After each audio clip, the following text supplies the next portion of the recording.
बचपन से शहर में रहने वाला मनोज इस साल होली की छुट्टियों में अपने गांव दुर्गापुर वापस आता है, जहां उसे देख पूरा गांव खुशी से झूम उठता है।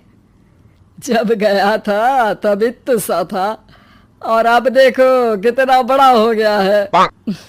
हाँ सरपंच जी, जब मैं गया था तब आप भी बहुत जवान थे और अब देखो कितने बूढ़े हो गए हैं आप। चला चलो बढ़िया है, बच्चा घर वापस आ गया। इसी खुशी में आज रात पार्टी होगी। क्या बात है, गांव में भी पार्टियां होने लगी। वैसे अगर पार्टी की बात है तो आज क्यों सीधा होली पार्टी करते हैं। होली पार्टी की बात सुन चहल पहल में अचानक सन्नाटा छा जाता है, जिसे देख मनोज को कुछ अजीब लगता है। लेकिन तभी सरपंच बात पलट देता है। अब बहुत देर हो गई, चलो सब अपने घर चलो, पार्टी के बारे में कल सोचेंगे। मनोज भी मम्मी पापा के साथ घर आ जाता है, पर होली पार्टी और उस पर पूरे गांव की खामोशी वाली बात अभी तक उसके जहन से निकलती नहीं। पापा, होली पार्टी की बात पर सब चुप क्यों हो गए थे? अरे होगी उनकी कोई अपनी बात, मुझे गांव की पंचायत ही थोड़ी पता है। थक गया हूँ, चलो सो जाते हैं, कल बात करते हैं। पापा की बात मानते हुए मनोज भी सोने चला जाता है। आज तो छुपा लिया, लेकिन हफ्ते बाद जब होली का दिन आएगा तब इसे कैसे रोकोगे? अगली सुबह सूरज के साथ ही मनोज भी गांव घूमने निकल जाता है, जिस पर रास्ते में उसे अपनी ही उम्र के कुछ लड़के भी मिलते हैं, जिनसे दोस्ती कर अब वो उनके साथ घूमने लगता है। इसी तरह कुछ दिन बीत जाते हैं और होली नजदीक आने लगती है। दोस्तों, होली में 4 दिन ही बचे हैं, पर गांव में उसकी कोई तैयारियां क्यों नहीं दिख रही? क्योंकि यहाँ होली नहीं मनाई जाती।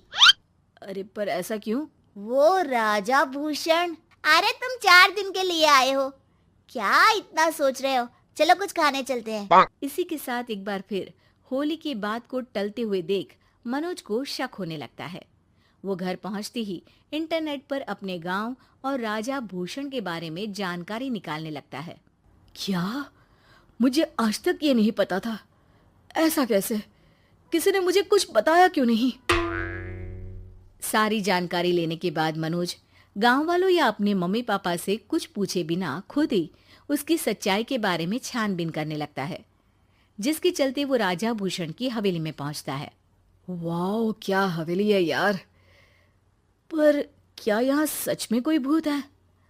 हेलो भूत जी, कोई है क्या? हम इस साल गांव में होली सेलिब्रेट कर रहे हैं, क्या आप उस पर थोड़ा इंटरव्यू देंगे? मनोज के ऐसा बोलते ही गांव में तूफान उठ जाता है और हवेली में रखी सारी चीजें हिलने लगती है। एक अदृश्य शक्ति मनोज को धक्का देकर हवेली से बाहर निकाल दरवाजा बंद कर लेती है। ये सब देख मनोज हैरान रह जाता है। क्या अभी मुझे हवा ने धक्का देकर बाहर निकाल दिया? मेरे होते हुए इस गांव में कभी होली नहीं मन सकती, इसलिए दोबारा ऐसी कोशिश भी मत करना, अंजाम बुरा होगा। आवाज सुन मनोज हैरानी से इधर उधर देखने लगता है, पर उसे कोई दिखाई नहीं देता। वो गांव वापस आ जाता है, जहां तूफान की वजह से सब कुछ तहस महस हो चुका होता है। आखिर ये तूफान आया कैसे? ना ऐसा कोई मौसम था और ना ही हमने होली का त्योहार मनाने की बात की थी। सरपंच की बात पर कोई रिएक्शन दिए बिना मनोज चुपचाप अपने घर चला जाता है। इस तरह देखते ही देखते होली का दिन भी आ जाता है और मनोज रंग लेकर गांव में निकल जाता है, लेकिन गांव पूरी तरह खाली होता है। अरे त्योहार का दिन है, धूमधाम की जगह मातम क्यों मनाया हुआ है? मनोज की आवाज सुन सब अपने घर की खिड़कियां खोल के घर के अंदर से ही उसे वापस जाने के लिए कहने लगते हैं, पर वो किसी की नहीं सुनता। तुझे पहले भी समझाया था, अगर होली खेलने की कोशिश भी की तो अच्छा नहीं होगा। अरे बात मान लो बेटा, तुम्हें सच नहीं पता। मुझे सब पता है। सालों पहले इस राजा ने एक अंधविश्वास फैलाया और आप लोग आज तक उसे मानते आ रहे हो। अरे बेटा, जब तुम पैदा भी नहीं हुए थे उससे भी बहुत पहले से इस गांव पर होली का श्राप है। अगर गांव में होली का त्योहार मनाया जाता है तो प्रलय आना पक्की बात होती है।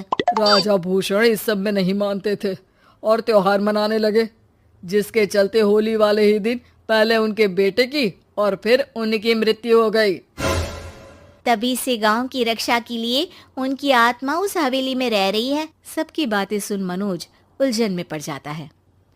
सोचना भी मत मनोज, अगर तुमने इस परंपरा को तोड़ने की कोशिश भी की तो उसका परिणाम इस गांव और गांव के लोगों के लिए अच्छा नहीं होगा।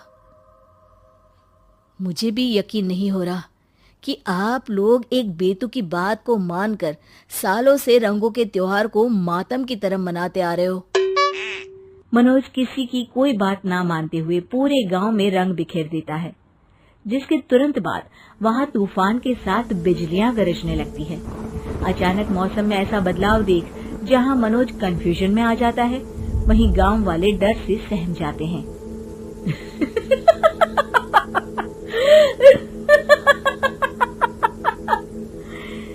इस लड़के ने हमारे जैसे सिर्फ अपने स्वार्थ के लिए नहीं बल्कि पूरे गांव की खुशियों के लिए यहाँ होली मनाई है, जिस वजह से अब इस गांव पर होली का श्राप टूटता है।